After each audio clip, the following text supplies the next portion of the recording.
Us for more. Independent journalist Andy No spent a great deal of time covering the unrest in Portland and exposing a lot about Antifa and those behind the protests. So this is real. They're not trolling us, right?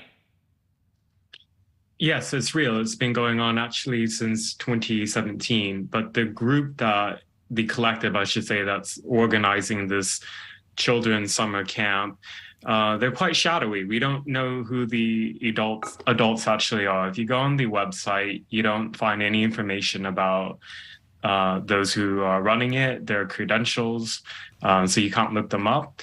Beyond that, what's really disturbing is in the curriculum, the material that's introduced to children that are as young as 8 years old include things such as a guide to tear gas in the context of rioting, connecting them with a convict in prison through a buddy pen pal system, teaching them that the American criminal justice system needs to be abolished, and other very disturbing radical ideas. So at some level, right, you kind of expect anarchists to do anarchist-like things, and they get publicity for it. What parents are sending their kids to this thing? Well, unfortunately, in places like Portland, there are people on the left who think that far left radicalism and militancy is a good thing. I'm often asked, why in Portland did the riots go on for 6 months in 2020? Didn't the people get sick of seeing parts of their neighborhoods and the downtown of their city get torched night after night?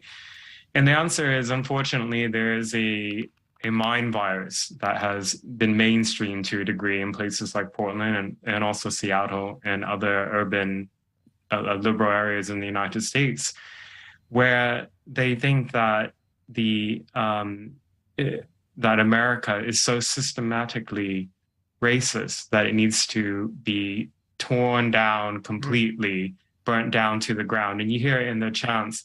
And speaking of chants, in the curriculum, there's one of the program includes teaching songs for the children that are straight out of historical Antifa propaganda. You see the symbols, you see the songs. No, so it's pretty close to communist propaganda as well, really. July 25th to August 5th, 9 to 3. Camp is open to youth entering 4th through 8th grade. As always, Budding Roses is totally free. It includes breakfast, lunch, and all supplies. Number one, who's paying for it? Like, where are they actually getting this money? And number two, are we sure people have really signed up for it and it's happening? It is happening. It's been going on since 2017, and in 2018, so we know there's kids who's actually attended this thing. Yes, okay. And unfortunately, in 2018, the city of Portland actually gave them an award for the work they do. Sorry for laughing. Only in Portland, I guess. But so who's paying for it? Well, currently they have a campaign on GoFundMe where people can donate money. They're trying to raise thousands of dollars for this event. A lot of the donations are, again, anonymous, and the people who are running the campaign are behind anonymous names.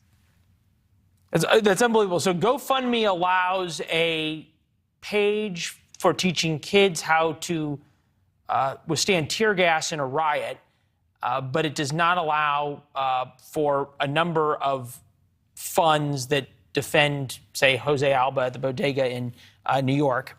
Good point there. Has there been any connection between the groups that are teaching these kids this and any kind of investigation by either federal or state officials into, I mean, I'm almost thinking RICO and, I don't know, insurrection-like charges? Well, right now, actually, as we speak, the Antifa in the Pacific Northwest are extremely nervous because some of their comrades have received notification through the social media accounts that the FBI has purportedly presented warrants to the social media companies like Facebook and email providers. After the Roe v. Wade decision was made, Portland had 6 violent direct actions where there were no arrests, and the Portland police reached out to the FBI. So apparently there is something going on right now. But regarding the connection to youth and minors, in my own reporting, what I saw happening a lot in 2020 is that night after night, people who are underage were put kind of at the front lines of the rioting for a number of reasons. One, if they get arrested, their booking photos and names are not released, so they remain anonymous. And two, the charges are much more likely to be dropped, or the prosecution are going to go easier because the violent criminal suspects are minors. So there's a certain pipeline that's been happening in places like Portland where minors are radicalized either in school or through extracurricular activities or through programs like this and introduced to militant fringe extremist ideas.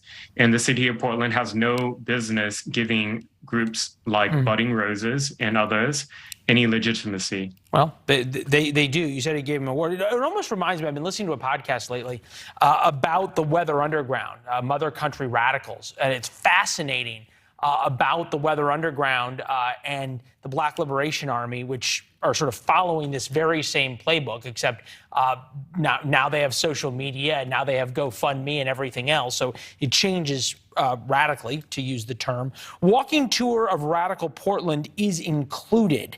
Have there ever been pictures or video taken of this camp and what goes on at it? There are some pictures on the social media on the group that's running the event, purported to be from the events. I can't independently confirm that those were actually taken at during the past summer camps. But again, going back to the curriculum, a walking tour of radicalism in Portland. Radicalism is not something we should be embracing. That's extremism. And unfortunately, for the militant left, it's actually a term they do embrace and they openly talk. There's been some webinars that this organization has put on. You can see on their YouTube channel, Budding Roses. And some of the people who are calling in, adults, talk about how their desire is to direct children towards militancy, not just to be radicals, to be militant. Well, and you have documented, well documented, what happens when that does happen. Hey, Andy, we really appreciate the time. Thank you. My pleasure. Yeah. Thanks for having me on. Incredible.